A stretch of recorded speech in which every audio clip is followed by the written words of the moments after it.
रहसी रसियो मिल्या ना तर शोक संताप। भावे सुन जो पार की भावे कथो जे आप। महाराज में रस रहसी रसियो मिल्या। रस कब मिलेगा? जब वो रस का रसिक मिल जाए। जब तक रस प्रदान करने वाला नहीं मिलेगा, रस देने वाला नहीं मिलेगा, तब रस कैसे रह सकता? रस रहसी रसियो मिल्या, जिससे रस निरंतर रूप से टपकता रहे, बरसता रहे रस आनंद का। जब तक निरंतर रूप से आनंद का रस नहीं बरसेगा, तब तक रस हमेशा रहने वाला नहीं। अनवरत रूप से रस जब तक नहीं बरसे, तब तक रस नहीं रहेगा। रस के बिना, इस महारस के बिना, इस आनंद के पद के बिना ना तर शोक संताप, नहीं तर तो शोक और संताप इस भवसागर में बहुत है। और ये परमात्मा के नाम का रस किसे मिल गया, नाम बहुत मीठा लगने लगा, तो उसका सब शोक संताप समाप्त हो जाता है और आनंद बना रहता है नाम का, जिससे रस आ गया। तो रस रहसी रहे रसियो मिल्या ना तर शोक संताप। भावे सुन जो पार के भावे कथो जे आप। कत कत के पोथा भरिया सुन सुन भरिया जे कान। राम चरण यूं तो नहीं धार्या कारज मान। कथने वाले ने कत कत कर पोथी भर दिए और सुनने वालों ने सुन सुनकर कान भर दिए। रामचरण यूं तो नहीं धार्या कारज, इससे तो कुछ होने वाला नहीं जब तक कि धारण नहीं करोगे। भले कितना ही कोई कितना ही कथ ले और कोई कितना ही सुन ले, जब तक धारण नहीं करेगा तब तक कुछ काम होने वाला नहीं है।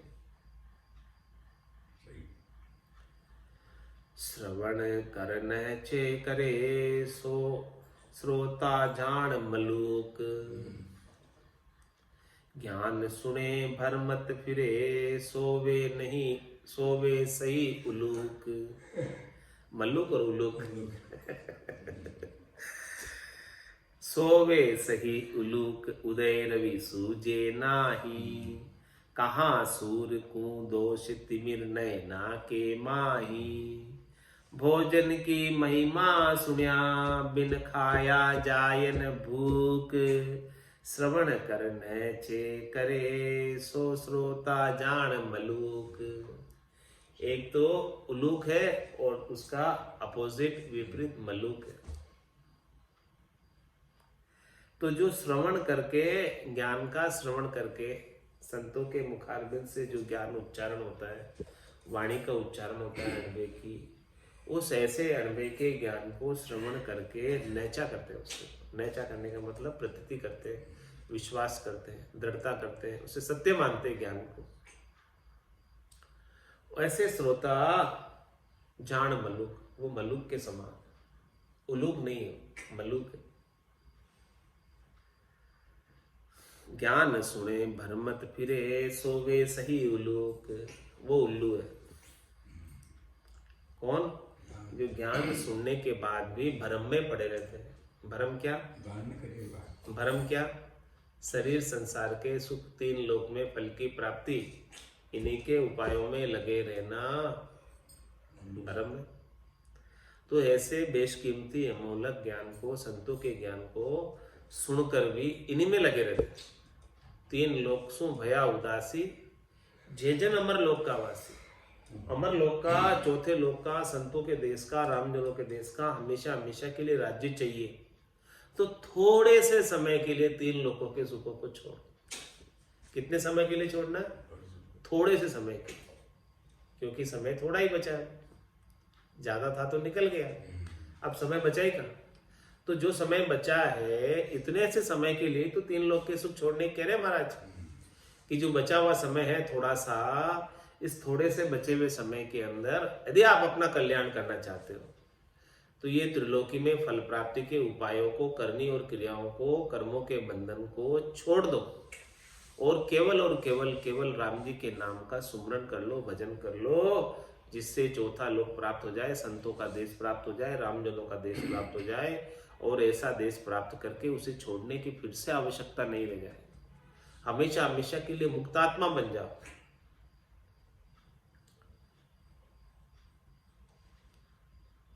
तो श्रवण कर नैचे करे, सो श्रोता जान मलूक। इस प्रकार से नैचे कर ले, वो श्रोता मलूक है। ज्ञान सुने भनमत फिरे, सोवे सही उलूक। सोवे सही उलूक, उदय रवि सूझे नाई। उल्लू को क्या होता, सूर्य उदय हो जाता है फिर उसको दिखना ही बंद हो जाता है, रात में दिखता है, उसको अंधेरे में दिखता है, और सूर्य के प्रकाश में ज्ञान के उदय होने पर कुछ नहीं दिखता। कहाँ सूर्य को दोष तिमिर नैना के माही। सूर्य को थोड़ी दोष है, ज्ञान को थोड़ी दोष है। दोष तो उसके नयनों में है, जो उसको सूर्य उदय होने पर कुछ दिखता ही नहीं है, रात में दिखता है। भोजन की महिमा सुनिया, बिन खाया जाए न भूख। श्रवण करने चे करे, सो श्रोता जान मलूक। संस्कृत अर्थ गोप्य है, सो भाषा करत प्रमाण। पराकृत प्रकट कहे, सुनते ही समझे ज्ञान। सुनते ही समझे ज्ञान, जिसो सिलता जल सागर। संस्कृत जो कूप कड़े, डोरी हुए गागर। रामचरण लक्ष्य एक है, पे आशय देत मयान। संस्कृत अर्थ गोप्य है, सो भाषा करत प्रमाण। महाराज फरमाने कि देखो, संस्कृत का जो ग्रंथ लिखे हुए हैं उसका अर्थ गुप्त है, क्योंकि संस्कृत भाषा हर कोई नहीं जानता। उसको एक तो संस्कृत को हर कोई नहीं पढ़ सकता, एक संस्कृत का अर्थ हर कोई नहीं समझ सकता। तो ग्रंथ सब जो है संस्कृत भाषा में लिखे हुए हैं, तो वो उनका अर्थ छुपा ही रह जाता है, सबकी समझ में नहीं आता। संस्कृत अर्थ गोप्य है, सो भाषा करत प्रमाण। ये भाषा का कारण है, उस भाषा को जानते नहीं, जो उस भाषा को जानते हैं उन्हीं वही उसको समझ पाते हैं। इन ग्रंथों के भाव को क्या कह रहे हैं, जो संस्कृत भाषा जानता है वही समझ पाता। और प्राकृत प्रकट कहे, सुनते ही समझे ज्ञान। इसलिए महाराज कह रहे हैं कि हम प्राकृत भाषा में बोल रहे हैं, प्रकट रूप से बोल रहे हैं, सबके बोलचाल की भाषा में बोल रहे हैं, ताकि सुनते ही सब ज्ञान को समझ जाए। सुनते ही समझे ज्ञान, जिसो सिलता जल सागर। हमने जो है इस ज्ञान को सिलता का जल बना दिया, सरिता का जल बना दिया, सागर का जल बना दिया,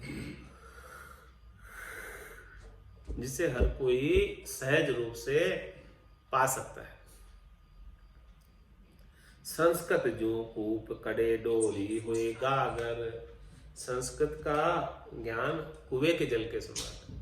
उसको ज्ञान को निकालने के लिए, कुएं में से जल निकालने के लिए डोरी और गागर चाहिए। हाँ, बिना डोरी और बिना पात्र के कुएं में से जल नहीं निकाल सकते कोई। लेकिन सरिता का जल और सरोवर का जल, समुद्र का जल सहज है सबको, जो चाहे जो ले ले। लेकिन कुएं के जल को निकालने के लिए तो साधन चाहिए।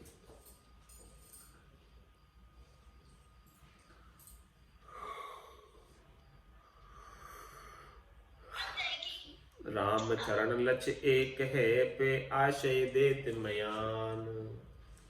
महाराज फरमाने देखो, लक्ष्य तो एक है, पर आशय जो है जिससे समझ में आ जाए वो सार्थक होता है, सफल होता है। संस्कृत में लिखे हुए ग्रंथ भी अच्छे और प्राकृतिक भाषा वाले भी अच्छे, लेकिन आशय किससे समझ में आता है, किससे समझ में आता है, वही उनके लिए सार्थक है, सफल है। संस्कृत अर्थ गोप्य है, सो भाषा कृत प्रमाण। पाठ पाठ किया पाठक हुआ हाथन आयो सार। तो राम चरण उलझा रया बध्यो अधिक अहंकार। पढ़ पढ़ के पाठी हुआ जो काठी नहीं लगाम। तो राम चरण वहां क्या किया बध्यो अधिक अभिमान।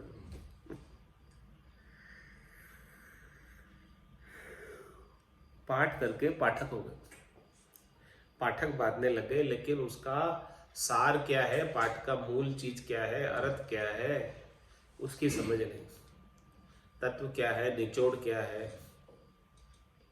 वो सार हाथ नहीं आया। तो महाराज हमारे पाठ कर लेने के बाद भी 10 बार पढ़ लेने के बाद भी उलझा रहे। तो रामचंद्र उलझा रहा और बध्यो अधिक अहंकार, और अहंकार बध गया कि देखो हमने तो 10 बार पढ़ ली वाणी जी। अरे भाई वाणी जी पढ़ ली, बहुत अच्छा किया, लेकिन इसमें जो सार बात है, मुख्य बात है, खास बात है, निज नाम की, सतनाम की, कुदरत कला की, नैन चर की, गटपटचों की, वो बात आपके अनुभव में आई कि नहीं आई? निज नाम प्राप्त हुआ कि नहीं हुआ? उसके गटपट से अनुभव में आए कि नहीं आए?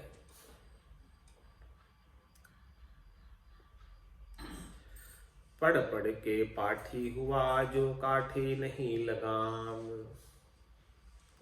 तो रामचरण वहां क्या कियो बधो अधिक अभिमान, और अभिमान बढ़ गया।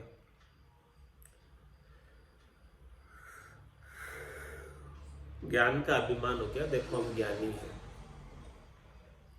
महाराज अभिमान किम, उसका उत्तर दे रहे। ज्ञान घटा वर्षी सरस करी करी काज गलार। अभिमानी कोरा रया भीगा नहीं लगार। भीगा नहीं लगार शब्द उर छाटन लागी। जो जल में पाषाण नील रत निष्ठ अभागी। गरज सद्या बिन गोखरा लोरा करे लबार। ज्ञान घटा वर्षी सरस करी करी काज लगार। महाराज फरमाने की अनबे के ज्ञान की वर्षाद हो रही है। ज्ञान घटा बरसी सरस, बहुत अच्छी बरसात हो रही है, बहुत अच्छा ज्ञान महाराज सुना रहे।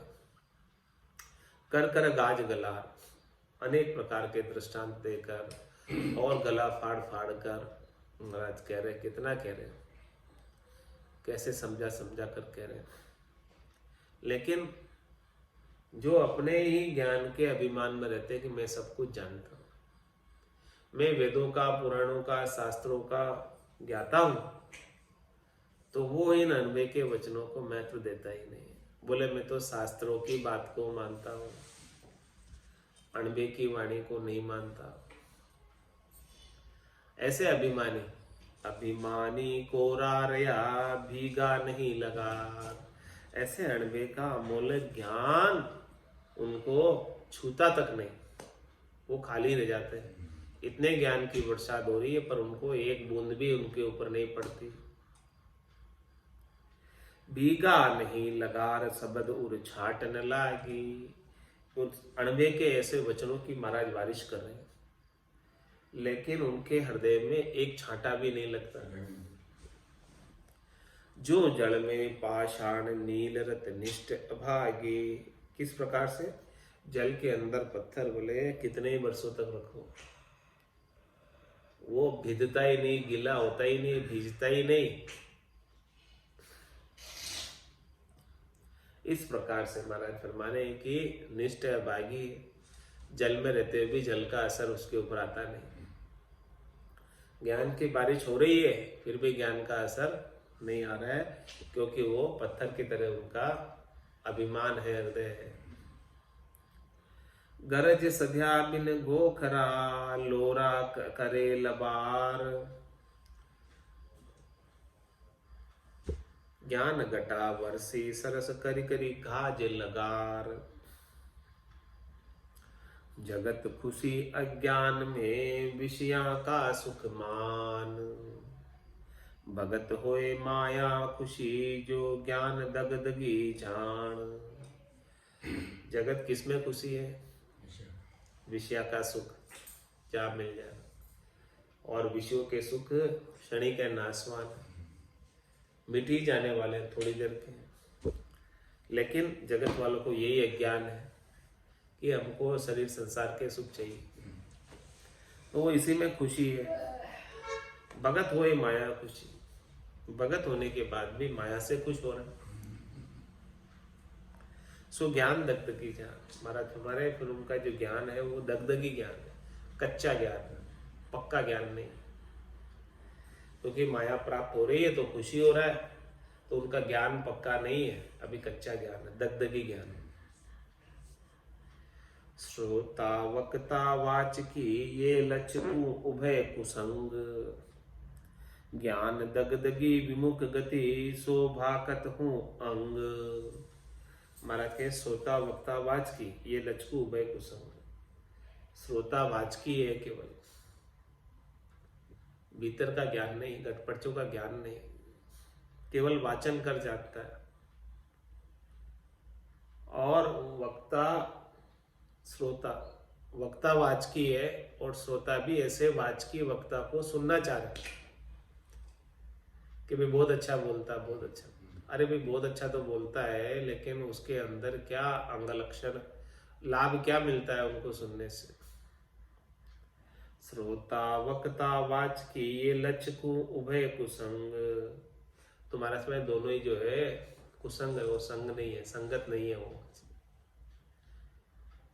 क्योंकि उससे रीत नहीं बनती भजन की, घट के भीतर अंग लक्षण धारण नहीं होते भजन के। ज्ञान दगदगी विमुख गति शोभाकत अंग, ज्ञान दगदगी कैसे है, कच्चा ज्ञान कैसे है? तो वो विमुख की गति है, वो राम जी से विमुख ही रह जाते हैं जिनका ज्ञान कच्चा है। यानी जो भक्त होकर माया से खुशी होता है वो ज्ञान दगदगी है, उनका कच्चा ज्ञान है। तो ज्ञान दगदगी विमुख गति, ऐसे ज्ञान दगदगी ज्ञान है, कच्चा ज्ञान है, उसकी गति विमुख हो जाती है, परमात्मा के सन्मुख नहीं रखी है, परमात्मा की माया के सन्मुख हो जाता है। तो ज्ञान दगदगी विमुख गति शोभाकत अंग, उसके अंग में आपको अब कहता हूं, ज्ञान दगदगी जो विमुख है, जो माया से रहता है और राम जी से विमुख है, उसके गति कैसी होती है, उसका अंग लक्षण कैसा होता है? महाराज फरमाने कि उसका मैं आगे वर्णन करके बताऊंगा। इति श्री अनुभव विलास आनंद निवास वाचक कुसंग निरूपण नाम शब्द 674 द्वादशमो प्रकरण पूर्ण होता है यहाँ पर। हाँ, 12वां प्रकरण पूर्ण हो गया। अब 13वां प्रकरण शिष्य वचन में कल से आरंभ होगा। महाराज कल बताएंगे कि वे ज्ञान दगदगी और राम जी से विमुख की गति कैसी होती है, उसके अंग लक्षण कैसे हैं, कैसे पहचाना जाए कि इनका ज्ञान दगदगी है, कच्चा है या पक्का, उसकी पहचान कैसे की जाए, वो राम जी के सन्मुख है कि विमुख है, उसकी पहचान कैसे की जाए, उसके अंग लक्षणों का सारा वर्णन कल करके बताएंगे। आज की सत्संग चर्चा का समय यही पूर्ण हुआ। थोड़ी देर वाणी की सेवा का अवसर प्राप्त हुआ, वाणी पवित्र हुई। इस वाणी को ही विराम देते हुए बोलो राम सद्गुरु देव जी महाराज दिन्य हो परम दयाल सद्गुरु सुखराम जी महाराज दिन्य हो स्वामी जी श्री रामचरण जी महाराज ने, आनंद श्री स्वामी जी श्री रामचरण जी महाराज के ज्ञान स्वरूप भगवान ने, केवली भगवंता ने, जीवा तारण जहाज ने, मोक्ष के मालिका ने,